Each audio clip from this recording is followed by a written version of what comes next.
Hola, ¿cómo están? Bienvenidos, buenas noches. Eda, es un honor para nosotros que estés hoy en Poetizando.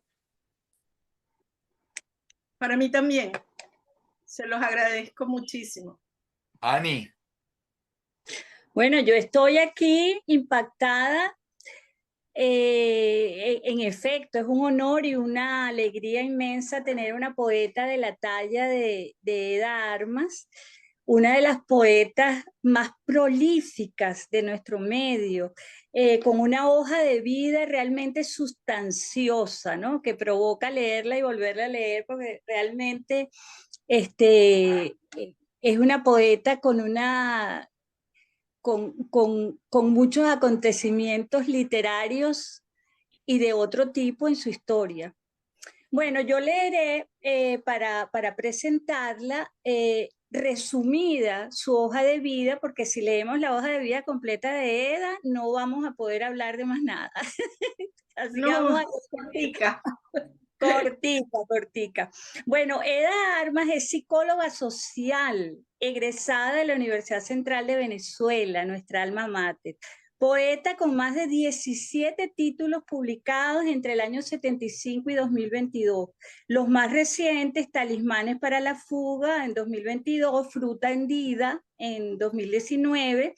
Recientemente, el último en el oído medio, en 2019, la editorial Pretextos edita su investigación muy buena, antológica Nubes, de poesía hispanoamericana, con 291 autores de 17 países. Ella ha recibido multitud de premios: Premio Municipal de Poesía, Alcaldía de Caracas, en 1995 por Sable; Premio de la Bienal Internacional de Poesía José Antonio Ramos Sucre en el 2002, por En Bicicleta, la Orden Alejo Zuluaga de la Universidad de Carabobo. Ha recibido diversos premios nacionales e internacionales, figura en antologías de España, Italia, Francia, Colombia, Ecuador, Perú. Bueno, ha participado en multitud de encuentros en Europa y América. Como ustedes ven, esto es un pequeño resumen, pero quiero hacer hincapié en algo que a mí particularmente me fascina, y ya vas a ver la sorpresa, Eda, que como ella es psicólogo social especializada en creatividad y planificación de programas para la educación. De hecho, su primer trabajo fue reorganizar y dirigir el programa de creatividad infantil de Fundarte en sectores populares de Caracas y Litoral Central. Ella coordinó una cosa bellísima, que es la primera antología de cuentos, poemas y dibujos de niños de diversos barrios de Caracas.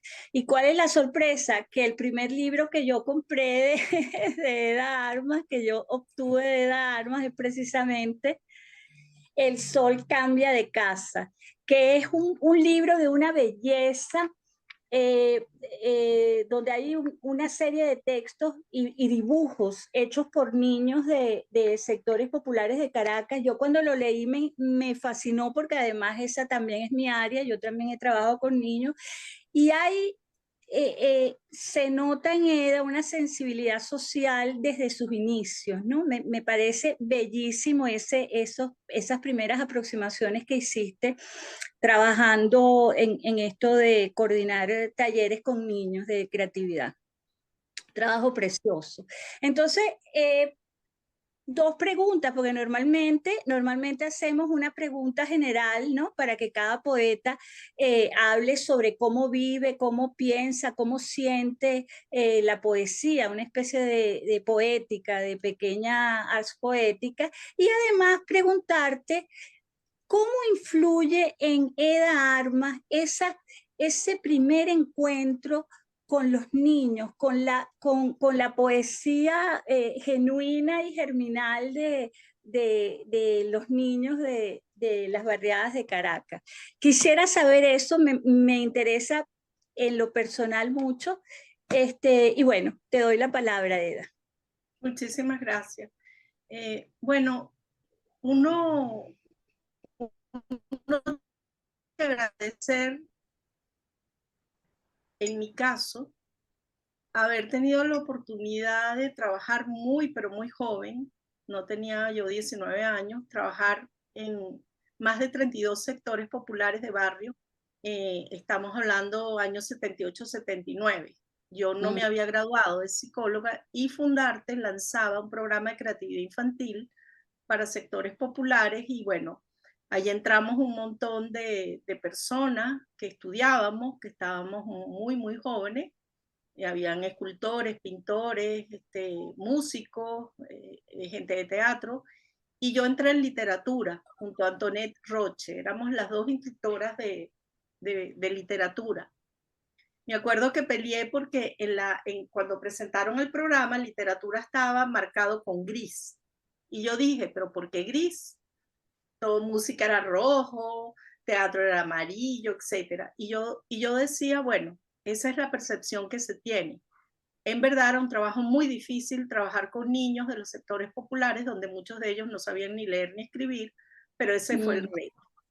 Y ese reto hizo que yo tuviese como instructora de literatura planificar e inventarme un montón de ejercicios para ponerlos a ellos en situación de escritura, motivarlos, porque si el de artes plásticas llevaba cerámica, pinceles, pintura, yo llevaba papeles de bond blanco, tamaño carta y lápices. Entonces, ¿cómo hacer que la palabra se moviera de tal manera que ellos visualizaran y quisieran contarnos sus propias historias? En el caso de que no sabían escribir, se lo grabábamos y después se lo leíamos, y etcétera, etcétera. Pero para mí eso fue una marca de origen. O sea, ese trabajo que hice durante 2 años, los fines de semana, porque trabajábamos sábado y domingos,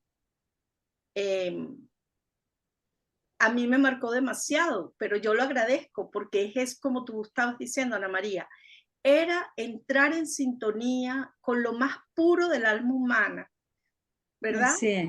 Ver la alegría de esos niños desposeídos de todo, cuando tú llevabas, yo me sentaba con ellos en el piso donde fuera, una plaza, un estacionamiento, un pasillo de edificio, qué sé yo, lo que fuera, en San Agustín, lo hacíamos en los pasillos, para mostrarles libros y leer juntos y sacarles sus historias, las historias de su familia, de su barrio, porque todos querían contar Caperucita Roja o El Soldadito de Plomo. Yo les decía, no, esas historias no me interesan, ya yo las leí. Yo quiero sus historias, las de ustedes, la del vecino, la de la bodega. Y entonces sucedieron demasiadas cosas importantes en esos talleres, creo que para esos niños también. Y de allí, después de 2 años, yo tenía un montón de trabajo de ellos, tan originales, tan tocados por la vida, por la desgracia, por el padecimiento, por el hambre, inclusive, que cuando yo presenté el proyecto, mira, y si publicamos en el propio Fundarte, pues que era el responsable del programa, si publicamos este libro, al que llamamos El Sol Cambia de Casa, que es un verso de ellos. De ellos, sí. Sí.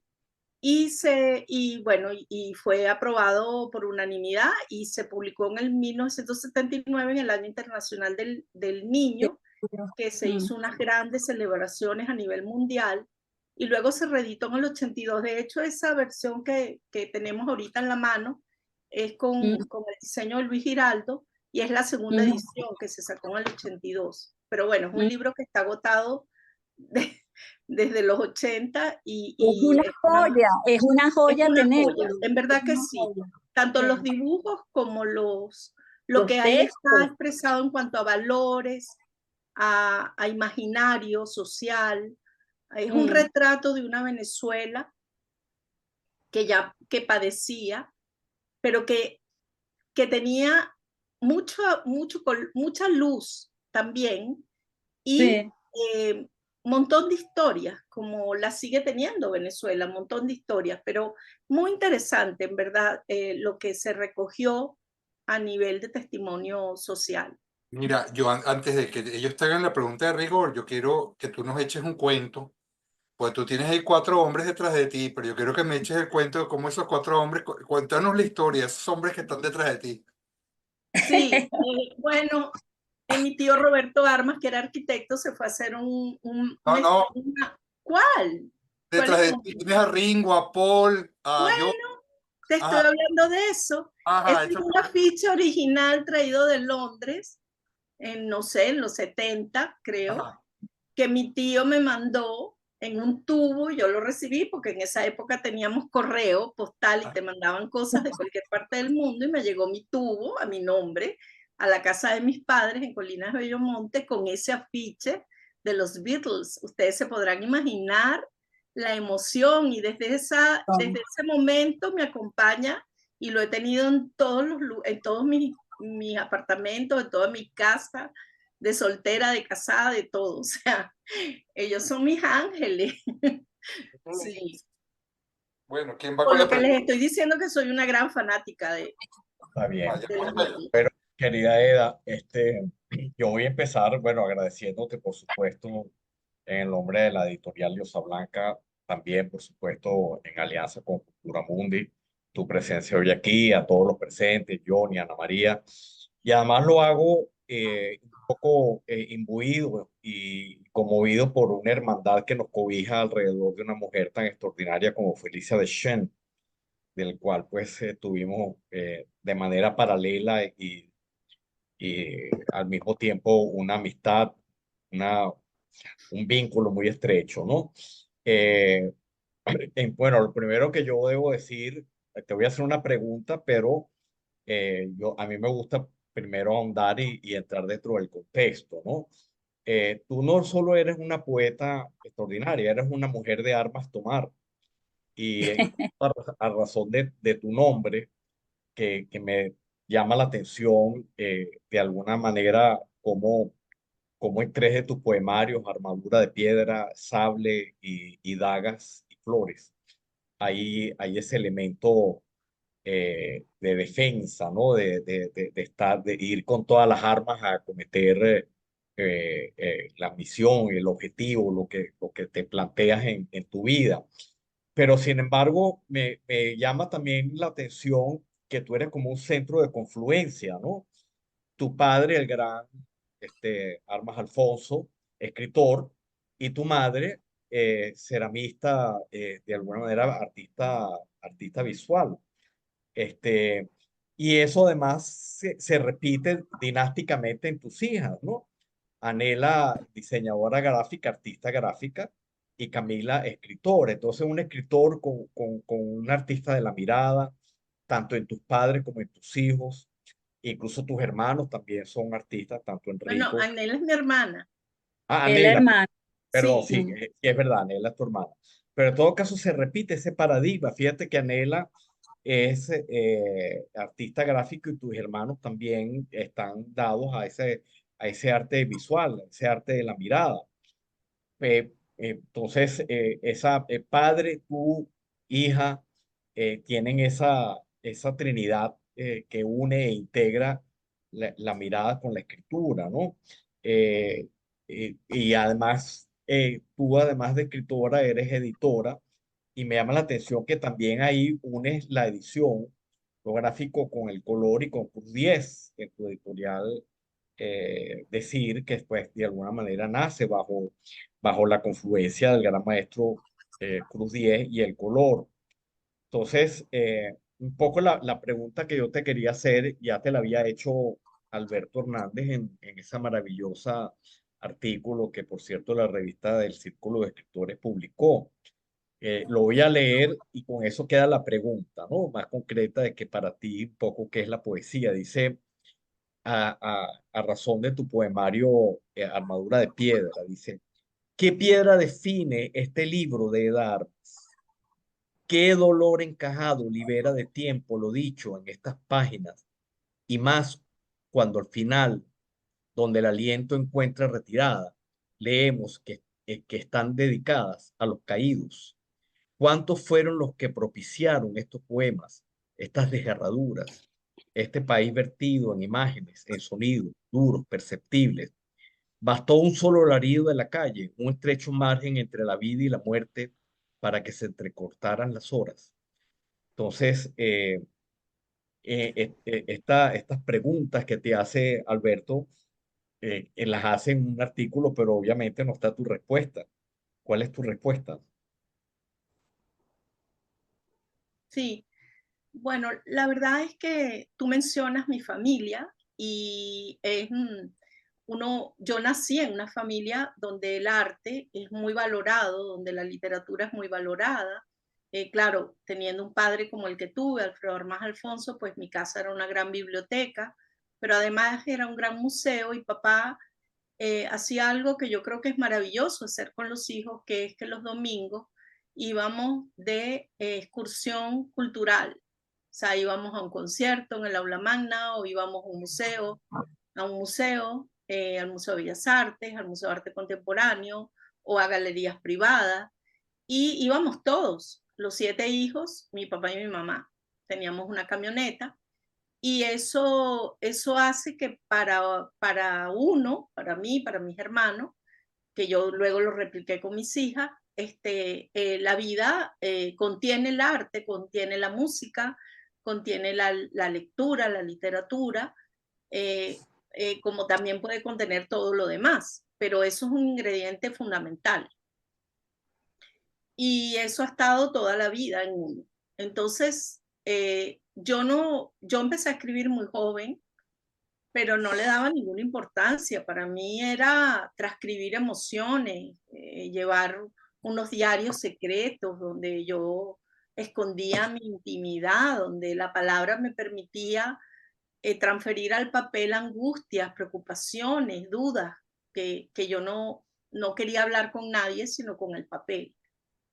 Y, y bueno, mi primer libro que se publica, muchos pensarán demasiado prematuramente, a los 20 años, en 1975, no decidí yo su publicación, eso fue un obsequio que me hizo José Vicente Abreu en la imprenta universitaria de la Central, donde yo estudiaba, la universidad donde yo estudiaba psicología, y fue un trabajo hermoso de hacer ese libro diseñado por Álvaro Sotillo, que era un joven diseñador para la época, amigo de mi hermano Ricardo, que trabajaban juntos en la Galería Arte Nacional. Entonces todo era iniciación, todo era primera vez de todo, de un libro diseñado, de recibir de manos de Álvaro un paquete envuelto en papeles de seda, donde yo veía la que iba a ser la portada de Roto Todo Silencio. Y todo eso era natural, eso no era impuesto ni buscado, eso era natural, se daba naturalmente. Entonces, así he vivido y por supuesto, entonces yo tengo que decir que yo no entiendo la vida sin escritura, no entiendo la vida sin la atención hacia el entorno, hacia los otros, hacia los sentimientos, hacia el dentro y el afuera, ¿verdad? Porque ese es un fluir de vasos comunicantes donde uno va elaborando y impactados siempre por la realidad. Y bueno, yo creo que de tanta realidad lo único que nos salva es la poesía o la música o dibujar o pintar. Y yo de verdad creo, y lo viví con los niños de los sectores populares, que ellos en medio de la precariedad que tenían, ellos apreciaban que uno llevase cerámica, barro, quiero decir, y que con ese barro se pudiera proponerles a ellos hacer todo su barrio, construir todo su barrio con sus manitos y que ellos se sintieran tan emocionados de hacer ese proyecto o hacer instrumentos musicales con materiales de desecho. Entonces yo creo que el ser humano, esa es la mejor parte del ser humano. Y todo el mundo necesita tener un poco de eso. Pero no entiendo por qué el mundo no organiza la educación basada también en el arte, que eso ha sido un gran proyecto de muchos educadores, pero eso no lo hemos logrado. De hecho, aquí en Caracas hay dos colegios que trabajan, que se llaman, ¿cómo es que se llaman? El Valle Abierto, y hay otro, el Montessori, que hay dos colegios que trabajan Aula a abierta, partir de aula del abierta, arte y de la educación abierta, de aula aula, abierta. Eso es una aula abierta. maravilla, porque eso incluye lo que todos necesitamos, que es dejar hacer al otro, que el niño investigue, que el niño plantee, tirar un tema, y eso es lo que hacemos los escritores.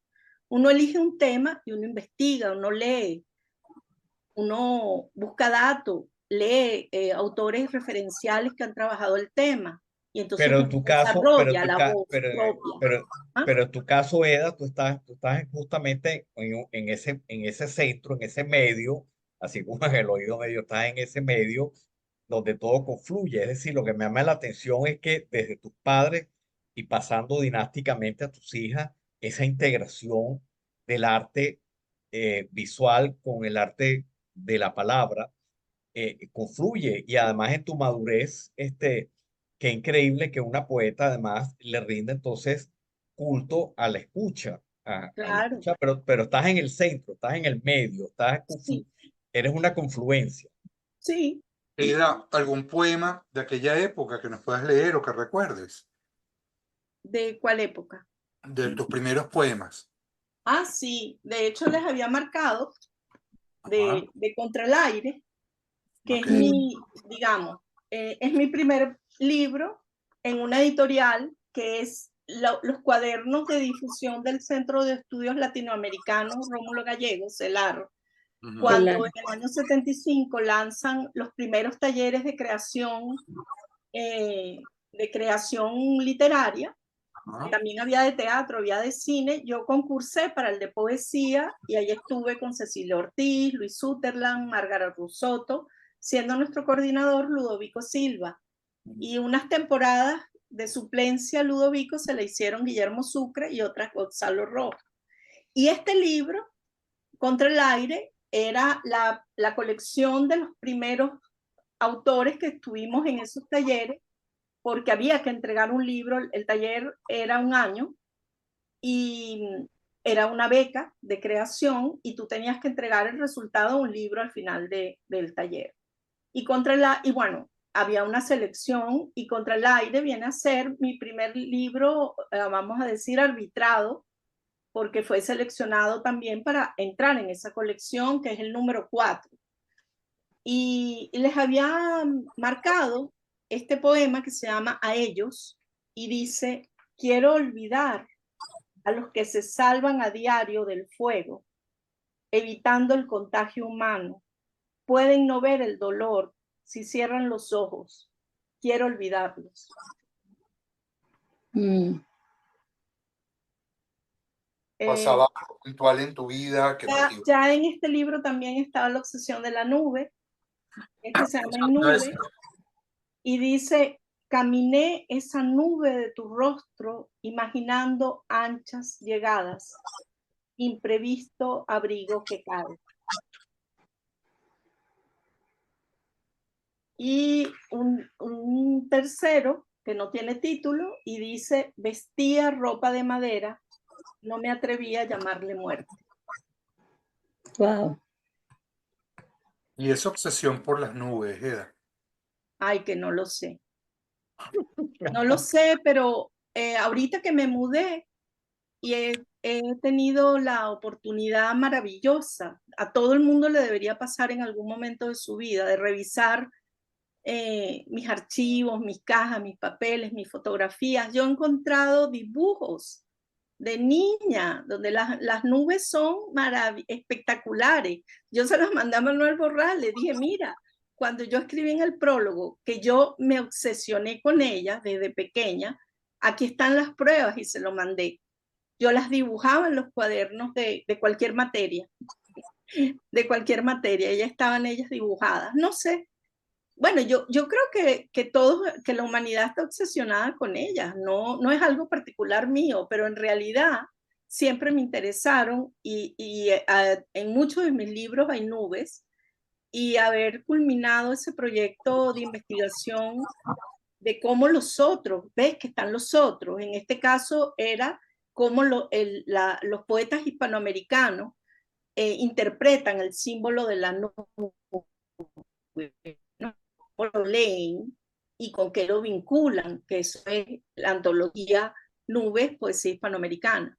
En realidad creo que es otro libro distinto al Sol Cambia de Casa, pero es una antología que también presenta el cómo interpretamos los poetas de 17 países de habla hispana el símbolo de la nube y se asocia con el infinito, o sea, con todo. Todos los valores están allí presentes. Sí, Entonces, bueno, no sé. tal vez lo más hermoso del símbolo de la nube es que es el centro también, está en el medio de los ascensos y los descensos, porque las nubes se forman por el ascenso de las aguas y después ellas nos devuelven esa agua purificada, ¿no? Sí, En la forma de lluvia. Uy, claro, por eso la antología termina con la precipitación, con el tema de las lluvias, las tormentas, y bueno, ese es el final, ¿no? Porque claro, ellas tienen que descargar. Ellas andan muy Ahora bien, tranquilas, son efímeras, pero bueno, cuando se cargan, ellas tienen que descargar y bueno, y pueden ser tremendas. Y entonces eso al poeta le permite también hablar desde el dolor, desde la muerte, desde los sentimientos más, más oscuros también. Hay poemas muy fuertes en el capítulo final de La Nube, realmente muy fuertes, sí, hasta vinculados con las guerras, ¿no? Sí. claro que aunque uno pudiera en una lectura superficial pensar que eres una poeta que está viendo permanentemente al cielo y a las nubes, por el contrario, eres una mujer, una poeta muy con los pies sobre la tierra y muy sensible ante el otro, ¿no? Ante mirar al otro. Entonces haces como una buena conjunción entre eso que son las nubes, lo que acabas de decir, lo efímero, lo que además produce y genera lluvia, pero estás arraigada, es una de las cosas más conmovedoras que tiene tu poesía, es lo arraigada en el mundo y lo arraigada en el otro. Esa creo que la impronta de la psicología social, digo yo, que la llevas en tu impronta poética. Sí, yo también lo creo. En realidad yo soy muy realista. O sea, a mí me Ujú. gusta mucho la fantasía y le doy su lugar también. Y creo que la poesía nos permite vivir la belleza y ponerla, servirla en la mesa. A mí me gusta cocinar y me gusta cocinar con color, con olores, yo me invento muchas cosas. No me llevo por ningún recetario. Y así me parece que tiene que ser la vida, salpicarla de color, de olores, de sabores, de cosas inéditas, de lo que se te ocurra. O sea, hasta lo que a veces parece que no cabe, cabe. Entonces hay que experimentar, hay que De hecho, sorprender al otro. ahí está Blanca por ahí, entre los que nos visitan hoy.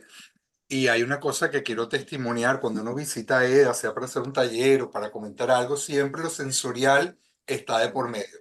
Vamos a hablar de poesía, sí, pero primero vamos a caminar por el jardín. Sí, Miren esa mata, miren el cielo. Entonces siempre va llevando desde a Guiomar está ahí también. Conocen, o sea, nos lleva a través de la sensorialidad un poco las conversaciones y la experiencia de estar en casa de ella, que siempre se agradece.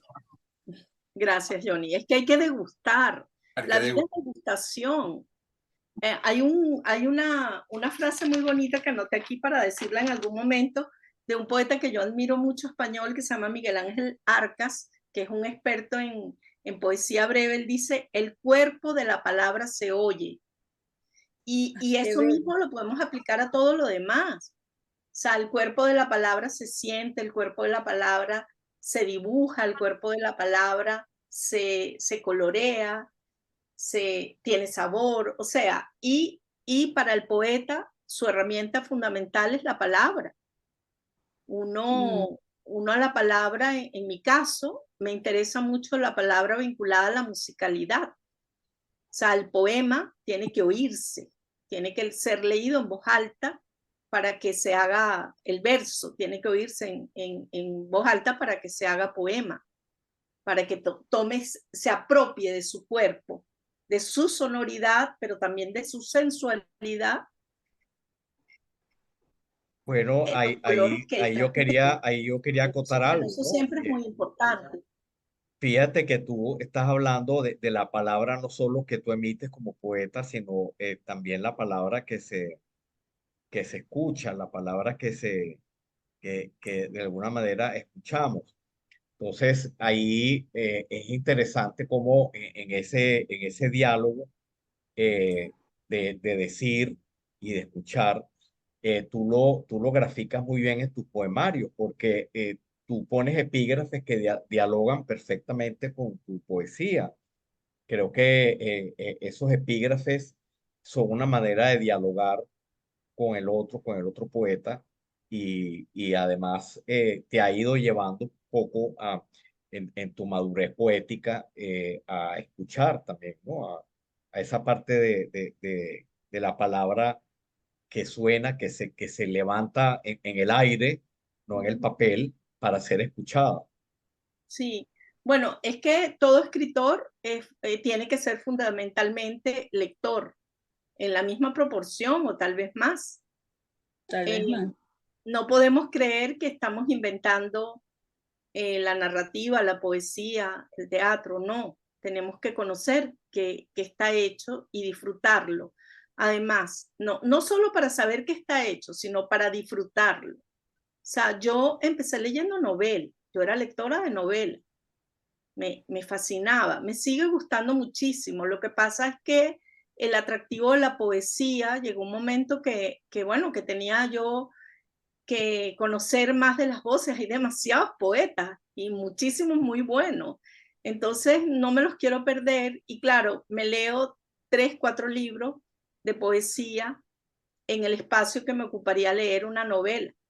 Entonces me he vuelto más selectiva, pero no abandono leer el género de la novela. Tabucchi, por ejemplo, es un autor que yo recomiendo profundamente. Cualquiera de sus novelas. O Javier Marías, o tantos, ¿verdad? No me voy a poner a nombrar, pero creo que un escritor, así sea poeta, tiene que leer de todos los géneros. El cuento te ilustra mucho, te da muchas visiones. O sea, yo creo que hay que leer mitología, hay que leer de todo un poco, ¿no? Los hay muy sabios, para muestra nuestro Armando Rojas Guardias, ¿verdad? Filósofo, poeta maravilloso, ensayista brillante, pero uno tiene que ser inquieto, curioso, hay que leer de todo, hay Fíjate, que, Eda, hay que ser un espejo, ¿no? De todas esas otras almas escribientes que te dan tanto. yo quería aprovechar el tema de la sensorialidad de los Beatles, este, de la psicología social, para poder entrar en el más reciente libro que tú acabas de editar con Hojas de Hierba, que es En el oído medio. Pero antes, o sea, cuando Cristian Dimitriades dice algo, yo inmediatamente digo amén. Sí, ¿Quién se le puede negar a Cristian algo? no, nadie. Entonces Cristian está escribiendo Me que, adelantaste, te me vale, adelantaste. Ana, díselo tú, pues, díselo tú, no te pongas celosa, pues.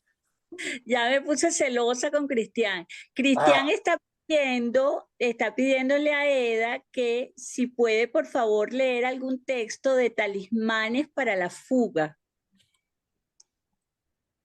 Ya. lo tiene a mano, te lo presto. No, ya va. Es que ese no lo agarré. Ya va, déjame ver qué puedo hacer. Ya va, déjame decir, yo lo tengo aquí un momentico a mano y te lo paso. ¿Y cómo me lo vas a pasar? Agárralo. Dale, pues, ¿me lo mandaste? Ya. No, no, yo no. No, Ok, a ver, que Pero vamos, si quieres, vamos. levántate y búscalo, Eda. Vamos a buscarlo un momento. Ajá, levántate, Arranca. yo a ver si yo consigo el mío. Dame un pero me segundo. tengo que levantar. Claro. Bueno, Dale, levántese. lean otro poema y ya vengo. Ajá. Ajá. Ana María, date. Bueno, yo no lo consigo, el que conseguí fue Sable, Que ahí está Carmencita diciendo que este es el poemario que publicó Eclipsidra en el año 95, ¿sabe? Vamos a En el abrir, año, sí, y se ganó el premio de la alcaldía de Caracas, ese poemario Sable, que es vamos a leer, bellísimo. vamos a leer de Sable. Se llama Plenitud, perdón, Trelloli, y dice, se llama Plenitud, vuela alto, asoma un rostro, incluye un mapa, una brújula, una ventana, certezas, caracoles en las manos, ceremonias de coronación.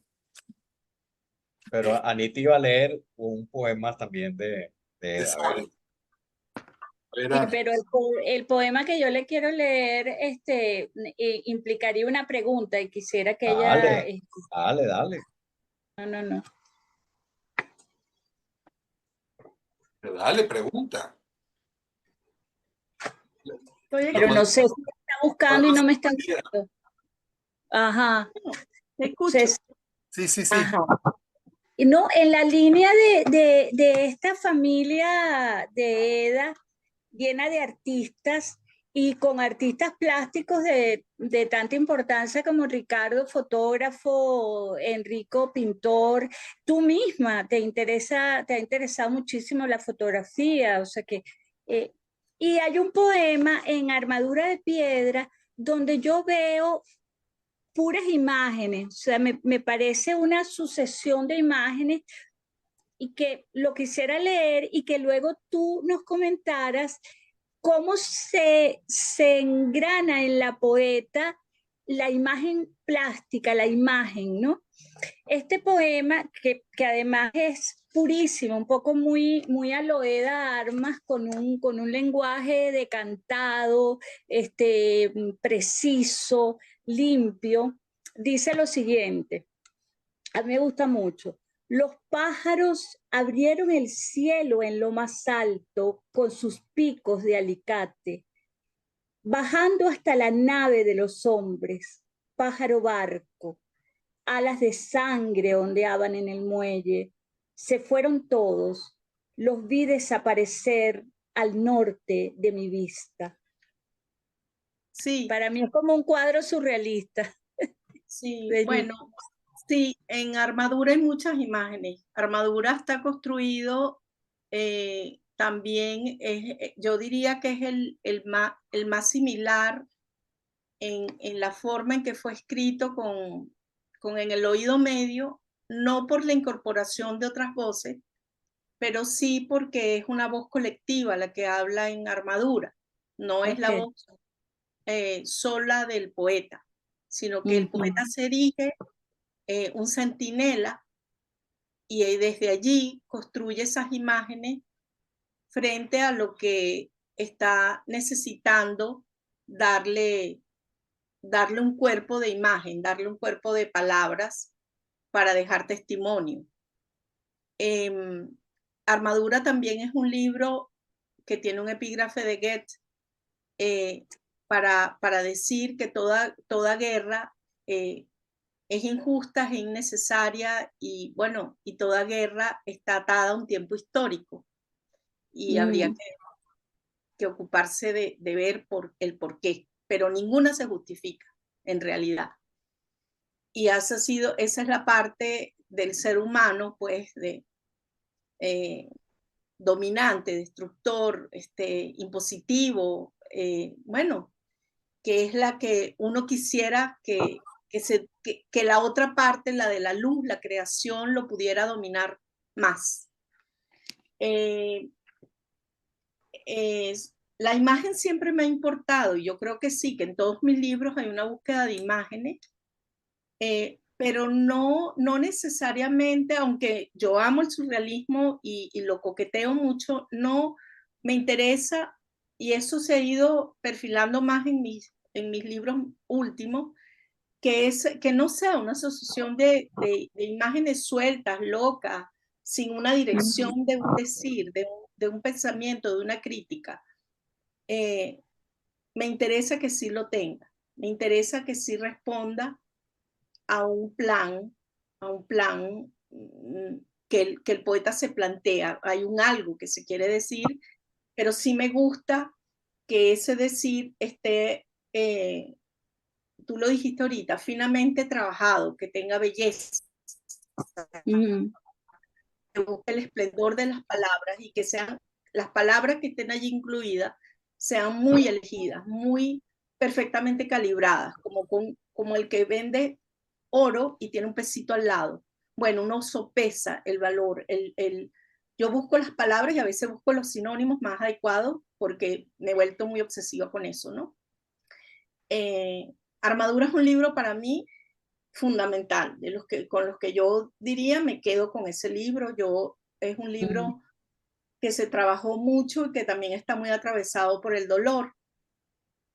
Tiene muchas anécdotas atrás, que bueno, en otra ocasión podemos reunirnos para hablar de eso con quienes quieran. Eh, y tiene imágenes muy fuertes. Por ejemplo, no lo tengo aquí conmigo ahorita en la mano, pero hay un poema que se llama La Danta.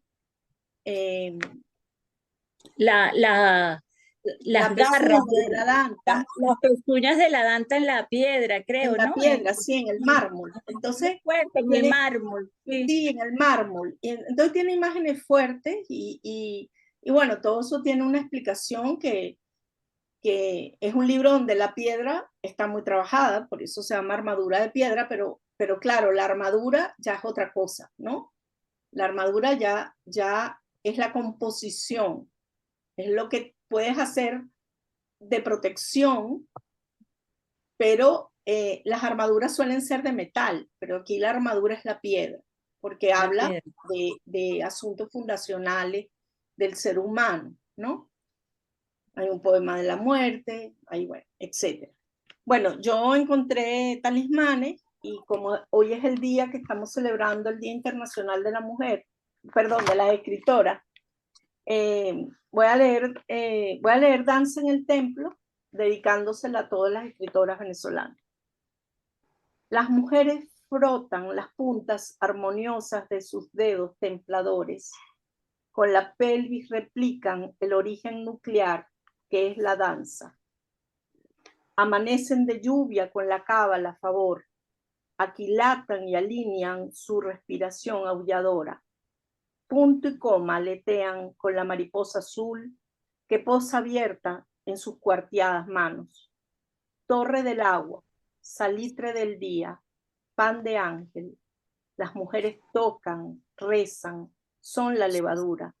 Abren ventanas del templo al desterrado. La quietud corona luz sobre sus cabezas. Qué belleza. Hermoso. Hermosísimo. Hermosísimo. Bueno, Tú has hecho mención todo el tiempo que vienes hablando y desde los inicios, donde hay una preocupación por el mundo en el que vivimos, sí, por el contexto que obviamente viene marcado no solamente de tu fibra como artista y tu sensibilidad como mujer, sino de tu formación como psicólogo y la elección que haces, psicólogo social. Mm, Aquí hay una marca, evidentemente, y es una marca que desde que hablamos, antes de que saliera en el oído medio, tuve el honor de escucharte y conversar antes de que fuera publicado y aquella conversación sabrosísima que tuvimos en torno a lo que es la estructura de lo que iba a ser en el oído medio. Yo quiero decir sin lugar a dudas y algo que repito, yo creo que el oído medio es un libro necesario. Creo que es un libro importante, creo que es un libro necesario en el mundo en que estamos viviendo. Yo creo que no hay un solo lugar en el planeta donde la voz que tú levantas en el oído medio, no puede reflejar lo que está pasando en los distintos conflictos a nivel mundial. Solamente el inicio, me va a permitir leer, oímos lo que encima se nos viene. Ecos del eco, zumbidos, chas. En el alto del paredón cuelga el desencanto, lo cruel manifestado. Lo que definía el nosotros se desarma. Cielos de vértigos, rotas vidas, el oxígeno escasea, boca seca, tornillos sueltos, alrededor sierpe, se borra el rostro en el espejo, grieta, busco las palabras huellas, añicos en la zona de leyos, aire silbón, desalmar, tendida emboscada, rostros huimos, andando, silbando, ocultamos la lentitud del andar, aguijar, contra muralla del rebote, afuera, adentro, oír lo cruel, y de pronto otra voz aparece, y esa otra voz nos dice, escuché la rendición de mis huesos.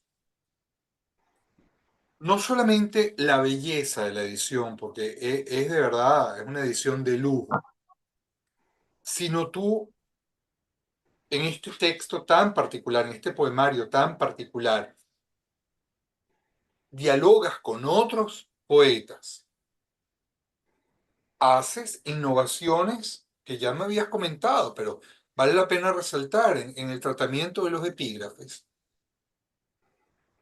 Y la primera pregunta es, en el oído medio, ¿viene a ser una suma de tus trabajos anteriores, golpeada por una situación particular como habitante de este planeta?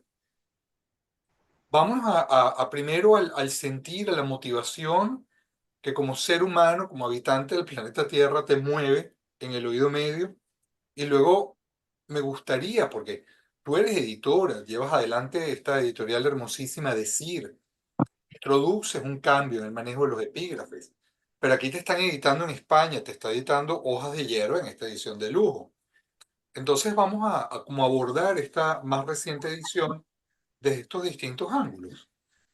Sí, E bueno, insisto, perdona una cosita. Es perdón. justamente la referencia a los Beatles del principio.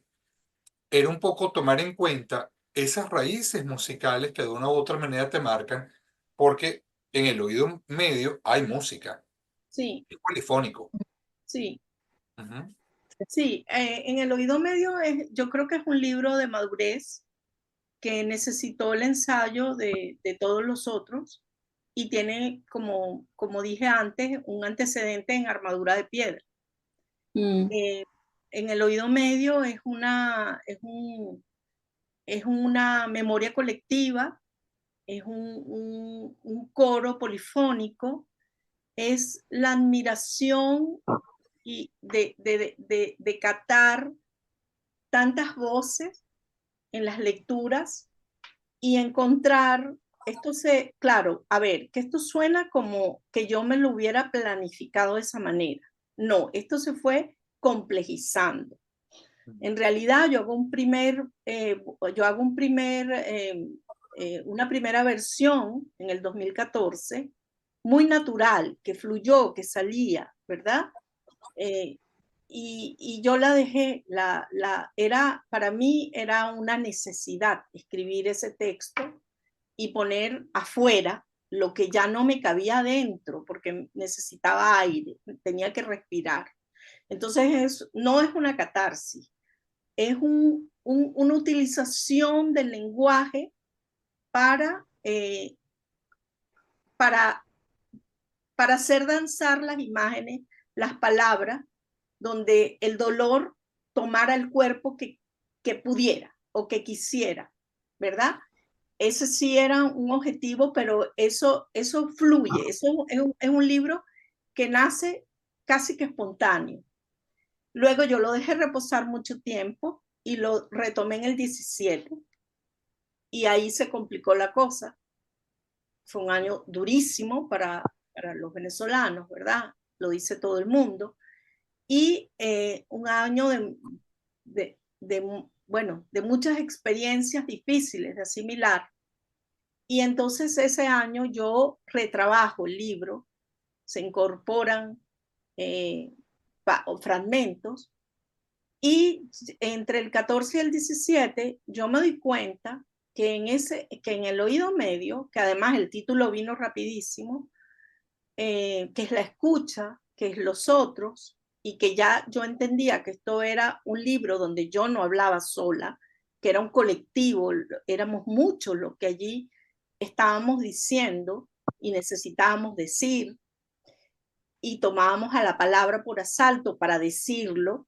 Entonces me di cuenta que yo tenía muchísimos fragmentos marcados en lecturas que venía haciendo en el tema de la escucha, en el tema del libro, en el oído medio.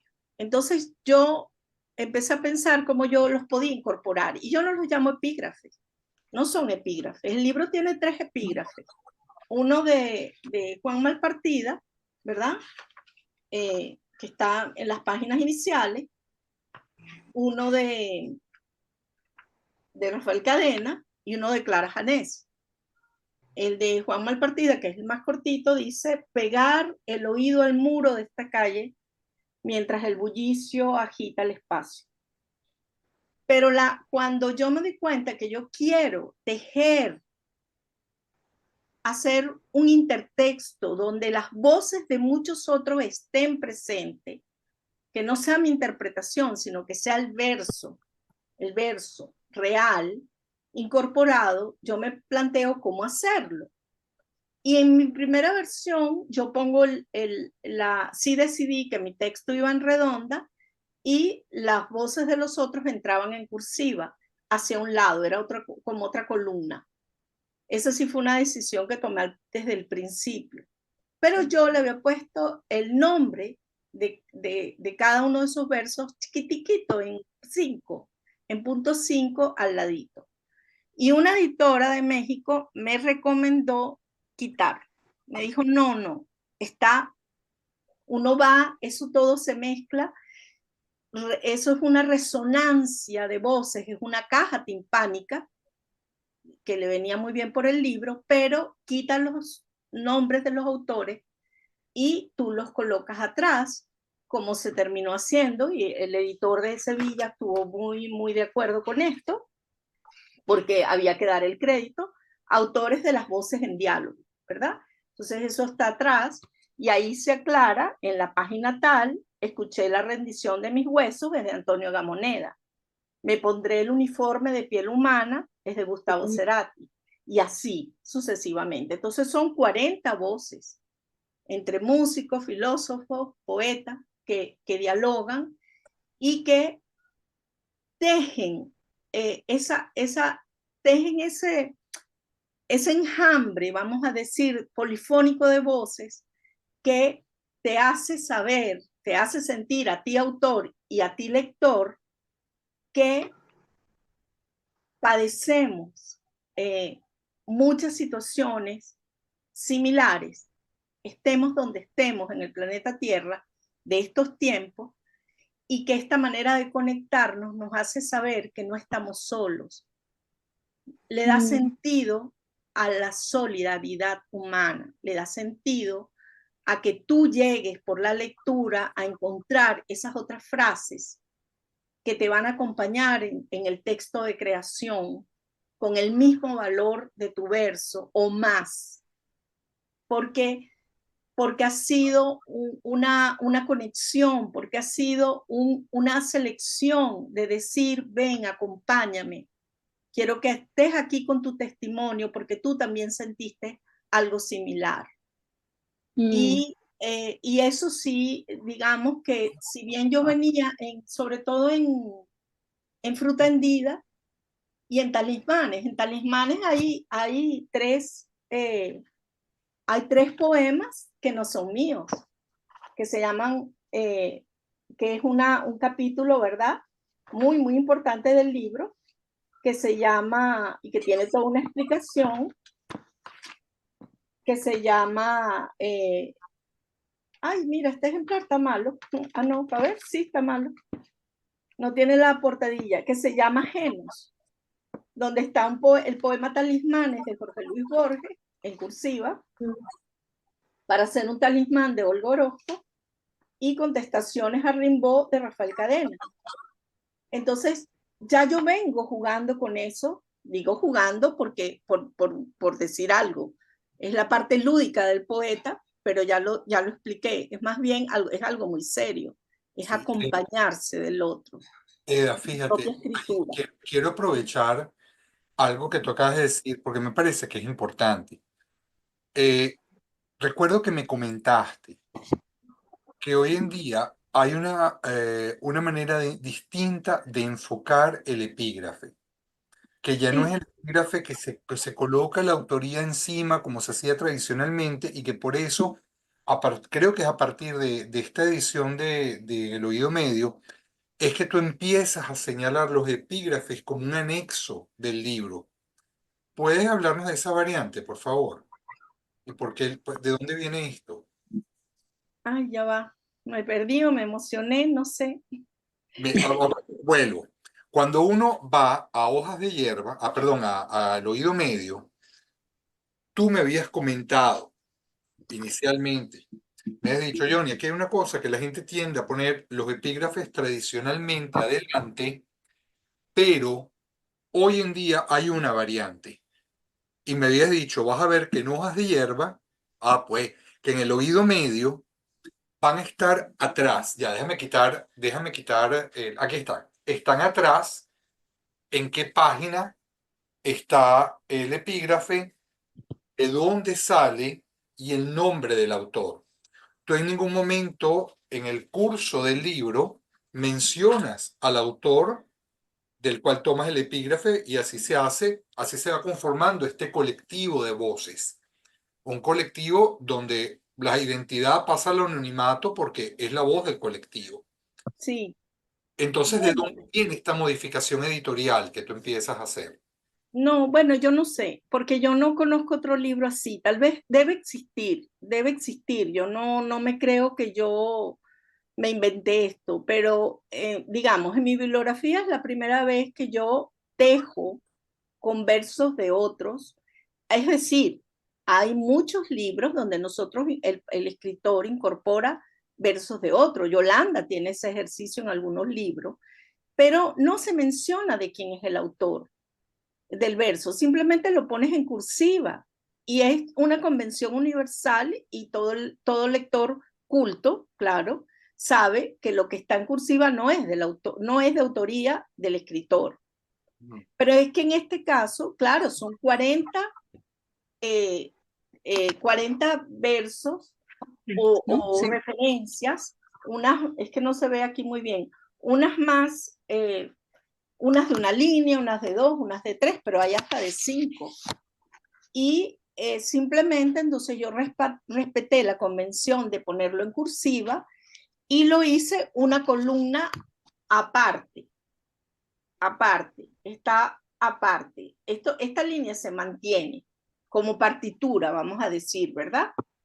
Y entonces, en mi deseo de reconocerle a los autores su participación en mi libro, y es una forma mía de agradecérselo y de referirlo, que me parece ético, yo decidí hacer esto al final del libro, autores de las voces en diálogo.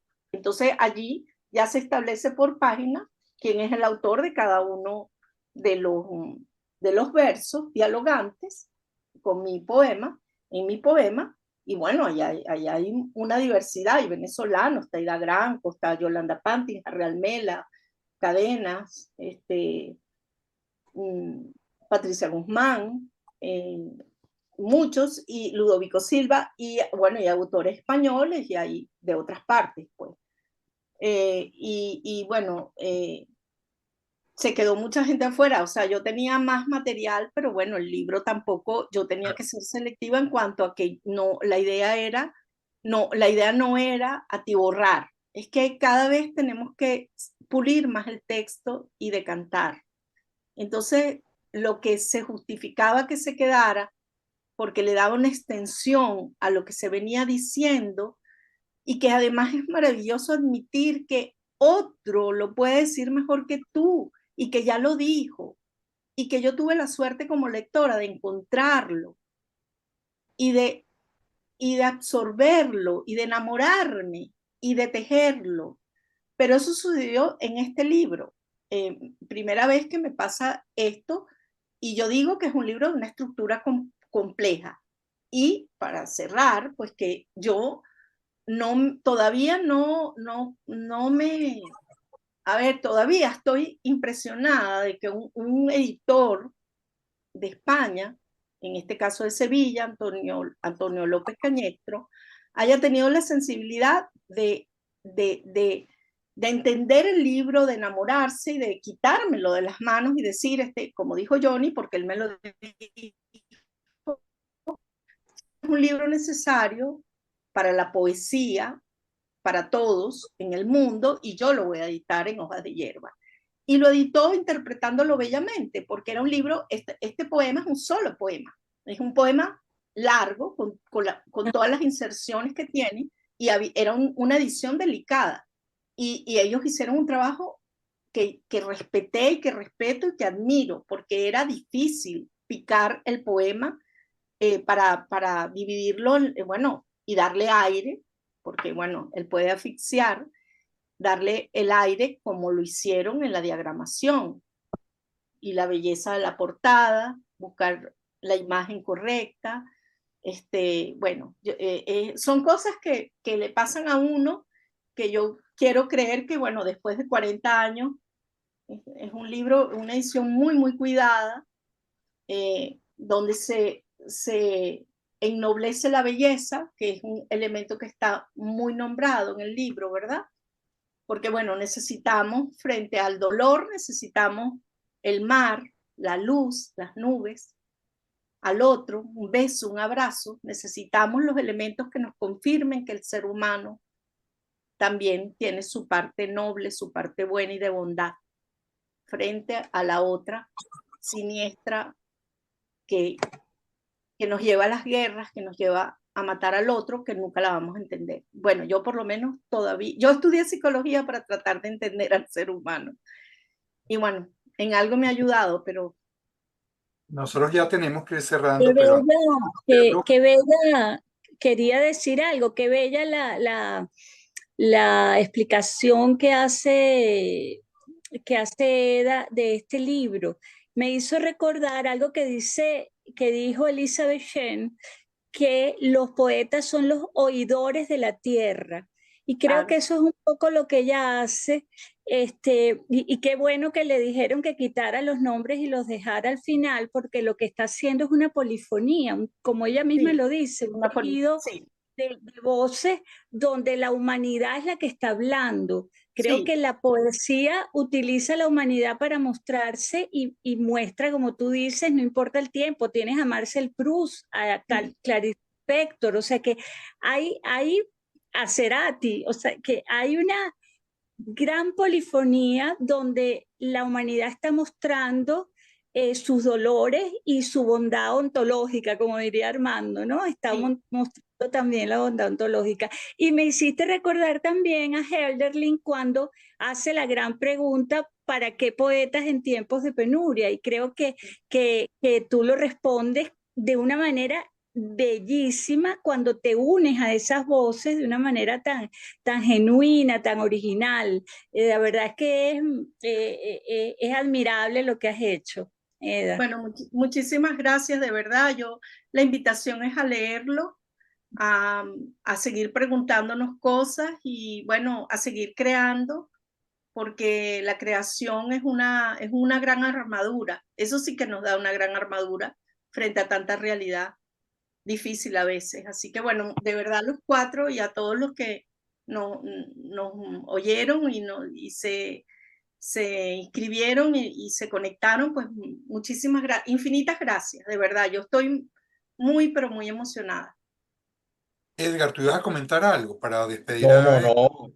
Yo simplemente le quería agradecer a Ada esta lección de humildad y belleza que nos ha dado hoy, de esa escucha, de esa madurez que te ha llevado, porque qué bella la elipsis que tú haces de la armadura de piedra firme a terminar en la membrana más delicada que tiene el ser humano, que es el tímpano, ¿no?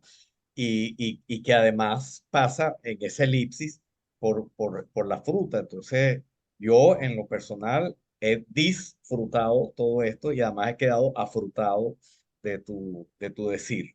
Una Muchas belleza. gracias. Pero no Bueno, nos olvidemos que en el oído medio está el laberinto, que también juega un Exacto, papel en el libro. exacto.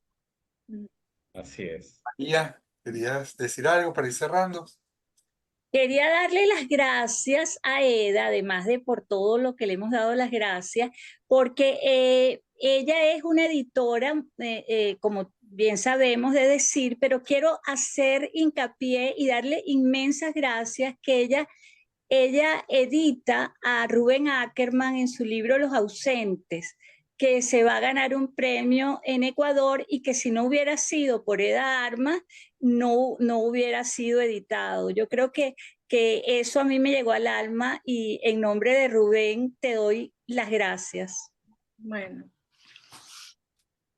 De verdad que nuestro gran querido eso Rubén siempre Ackerman. te lo vamos a deber. Eso es Bueno, una gran contribución a la poesía venezolana. Eda, yo Así quisiera es. para cerrar pedirte que nos leas algo de En el oído medio. sí, queda Al tiempo. azar, lo que tú quieras, pero con esto para Rapidito. despedirnos. Bueno, a ver, había marcado uno, déjame ver el último, a ver.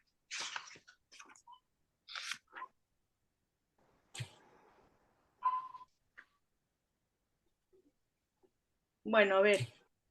Palabra también de vida, con su sangre y articulaciones. Comprendo la otra mitad, es poco. Esa es una cita. Memorial colectivo. La oreja es la antena de escucha. Lo eterno afila la inmediatez. Inclina el oído a la ciudad. Oímos el helicóptero en la lejanía aún sin visualizarlo. Lo que pueda salvarnos nos salvará, pero ¿cuándo? El silencio nos ahueca y las nubes entran por la ventana. Aluvión sentimental de festines salvadores en este ahora. El círculo de tiza radia en el patio de tierra, cuando la música de las sirenas las reúne en haz de luz el mago Javier Perucho. Ello, Te los dije. hermoso. Esto es un libro importante. De verdad, Eda, gracias por este oído medio. Gracias a todos por acompañarnos hoy. Eda, gracias una vez La más. gente estaba súper emocionada, Johnny, dando las gracias. Léelo tú. De cosas muy lindas. Kira Kariakin, saludos a todos, abrazos, Eda, maestra querida, Cecilia Hedge, muchas gracias, muy bella conversación, Carmen Verde, por supuesto, Eda es una poeta muy generosa, Cristian, este hermoso encuentro, Alfredo Herrera, qué bella la explicación, hermosa presentación, César Chao. Sciarra. Ajá, Blanca Pantin, por supuesto que bueno escucharlos, escucharte. Bueno, creo que todos salimos fascinados de esta conversación con Eda. Bueno, y ahora, Ana, tú tienes que dar la sorpresa de este viernes, porque este viernes hay un especial que ya es, Oye, sí, pero échanos el cuento para que no falten. Viernes a las 2 de la tarde. ¿Quién va a ser? viernes a las 2 de la tarde vamos a pasar el Atlántico y nos vamos a encontrar con un gran poeta, Rafael José Díaz, un poeta canario que ha visitado muchísimo Venezuela, que le encanta Venezuela y nosotros lo amamos, un gran poeta. Va a estar con nosotros el viernes a las 2 de la tarde. Por favor, no se lo pierdan. Y el lunes, porque no hemos cambiado de horario, el lunes regresamos a la misma hora. Lo que pasa que, bueno, Poetizando nos tiene, como dice Eda al principio, obsesionados. El lunes vamos a seguir a nuestro horario y con alguien muy querido, muy especial, un autor de Diosa Blanca que es, a ver, señor editor, Mármol, Luis Bosch, Gerardo porque él Mármol, es Mármol Bosch. Mármol Bosch. Entonces, bueno, los esperamos, tenemos bastante poetizando para todos, pero hoy nos vamos con el pecho lleno de edad. ¿Ok? Sí, Va, Muchas gracias. hasta Buenas luego. gracias. noches. Chao. Ah, y aquí donde voy, acá.